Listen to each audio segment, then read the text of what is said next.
Herkese merhaba. Şimdi Hazreti İbrahim'in o meşhur hikayesini hepimiz biliriz, değil mi? Hani gökyüzüne bakıp yıldızları, ayı, güneşi izlediği o anlar. Ama ya o hikaye sandığımız gibi bir arayış hikayesi değilse? Bu bölümde o tanıdık anlatının ardındaki inanılmaz stratejiyi, o dahiyane planı birlikte ortaya çıkaracağız. Yani soru basit aslında. Hazreti İbrahim Allah'ı nasıl buldu? Muhtemelen aklınıza hemen o klasik cevap geliyor. Yıldızlara baktı, sonra aya, sonra güneşe ve böylece adım adım gerçeğe ulaştı. Değil mi? Genelde hikaye bu şekilde anlatılır. Gözümüzün önüne gelen sahne genelde şudur, böyle tek başına bir düşünür, gecenin karanlığında gökyüzünü izliyor ve ilahi olanı arıyor. Kulağa çok, ne bileyim, romantik geliyor değil mi? Kişisel bir arayış, bir aydınlanma yolculuğu. Peki ya bu tablo resmin sadece küçük bir parçasıysa, hatta belki de yanlış bir yorumuysa? İşte şimdi, işin rengini tamamen değiştirecek o soruyu soralım. Peki ya aramıyorsa? Ya aslında öğretiyorsa? Bütün o gökyüzü gözlemi bir arayış değil de çevresindekilere verilmiş dahiyane bir dersse. Gelin bu ihtimalin peşine düşelim ve kaynaklar bu konuda ne diyor bir bakalım. Tamamdır. Şimdi olayı gerçekten anlamak için biraz geri sarmamız ve sahneyi doğru kurmamız lazım. Yani Hazreti İbrahim'in kime, nasıl bir ortama konuştuğunu anlamalıyız. O dönemin dünyası nasıldı, insanlar neye inanıyordu? Burası çok önemli. Şöyle düşünün, o dönemde insanlar için yıldızlar ve gezegenler bildiğiniz ilah. Sadece gökyüzündeki parlak noktalar değil. Müneccimler, yani o zamanın astrologları, bu gök cisimlerinin insanların kaderini yazdığına inanıyor. Özellikle güneş, o en büyük tanrı olarak görülüyor. Yani toplumun bütün inanç sistemi, bütün hayatı gökyüzüne, yıldızlara endekslenmiş durumda. Bu Sabeylik dediğimiz inanç sisteminin ta kendisi. İşte tam bu noktada karşımıza iki farklı senaryo çıkıyor. Bir yanda hepimizin bildiği o arayış hikayesi var. İbrahim şüphe ediyor, arıyor ve buluyor. Diğer yandaysa felsefi yorumların bize sunduğu bambaşka bir resim. İbrahim aslında hiçbir şey aramıyor. O zaten inanıyor. Yaptığı her şey bildiği bir gerçeği başkalarına ispatlamak için kurgulanmış bilinçli bir gösterim. Peki bu strateji neydi? Gelin şimdi bu dahiyane plana, bu ikna sanatına daha yakından bakalım. Bu bir arayış değil, bir strateji ve gerçekten çok zekice. Bakın, burada inanılmaz bir incelik var. Hazreti İbrahim gidip de sizin bu taptığınız şeyler saçmalık demiyor. Onlarla alay etmiyor. Neden? Çünkü böyle yapsa herkes anında duvarlarını örer, kimse onu dinlemezdi.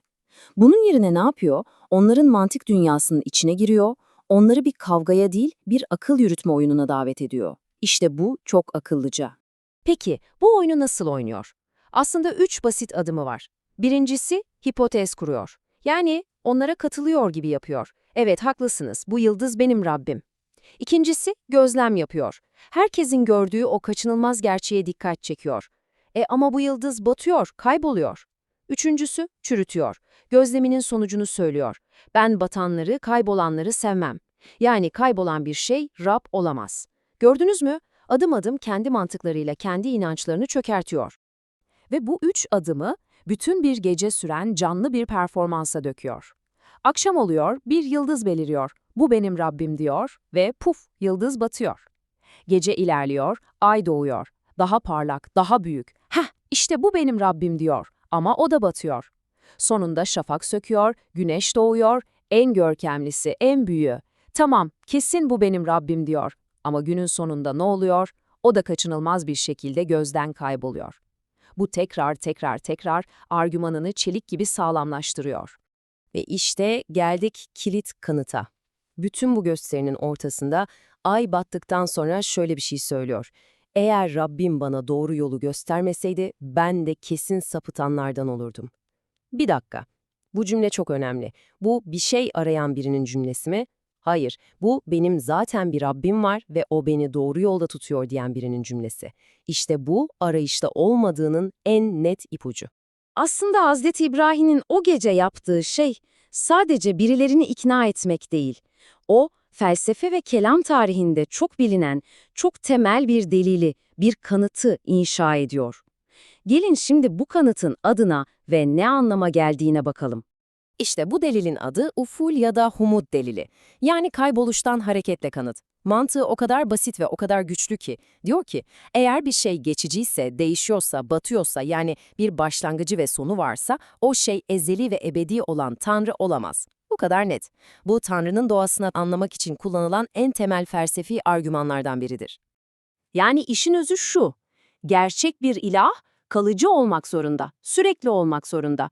Bir şeyin batıp kaybolması, onun fani olduğunun, sınırlı olduğunun en büyük ispatı. Fani olan bir şey nasıl olur da her şeyin yaratıcısı olan ebedi varlık olabilir ki? Olamaz. Bu grafik aslında her şeyi özetliyor. Bakın, bir tarafta geçici varlıklar var, bunlarda değişim çubuğu tavanda, kalıcılık ise yerlerde sürünüyor. Diğer tarafta ise gerçek Tanrı var, orada değişim sıfır, kalıcılık ise mutlak, yani sonsuz. İşte Hazreti İbrahim'in o gece boyunca insanlara görsel olarak kanıtladığı şey tam olarak bu aradaki devasa farktı. Yani tüm bunları bir araya getirdiğimizde vardığımız sonuç aslında çok net. Karşımızdaki bir arayış öyküsü değil, bir ispat gösterisi. Ve bu sonuca sadece kendi akıl yürütmemizle varmıyoruz. Kaynaklar da bunu doğruluyor. Metinlerde Hazreti İbrahim'e çok daha önceden rüşt verildiği söylenir. Nedir rüşt? Doğruyu yanlıştan ayırma yeteneği, bir nevi olgunluk ve sağduyu. Hatta evrenin melekutunun, yani o görünenin ardındaki gerçekliğin ona gösterildiği belirtilir. Bütün bu bilgiyle donatılmış birinin hala bir arayış içinde olması pek mantıklı gelmiyor, değil mi? Bakın şu alıntı bütün anlattıklarımızı ne kadar güzel özetliyor. Bu anlatım, Hazreti İbrahim'in bir olan yaratıcıyı bulma tecrübesini değil, kavmine Tanrı algılamalarındaki tutarsızlığı gösterme çabasını açıklamaktadır. Yani mesele bulmak değil, göstermek. Hem de neyle? Karşısındakinin kendi aklını ve mantığını kullanarak. Peki, tamam. Bütün bu analiz güzel de bugünün insanı için ne ifade ediyor? Yani bu hikayeye bu açıdan bakmak bizim için neden önemli? Birkaç önemli şey var aslında. Birincisi, bu yorum Hazreti İbrahim portresini tamamen değiştiriyor. Onu pasif, arayan birinden aktif, zeki bir öğretmene dönüştürüyor. İkincisi, bir fikri savunurken ya da bir gerçeği anlatırken akıl yürütmenin, diyalog kurmanın ne kadar güçlü olduğunu bize gösteriyor.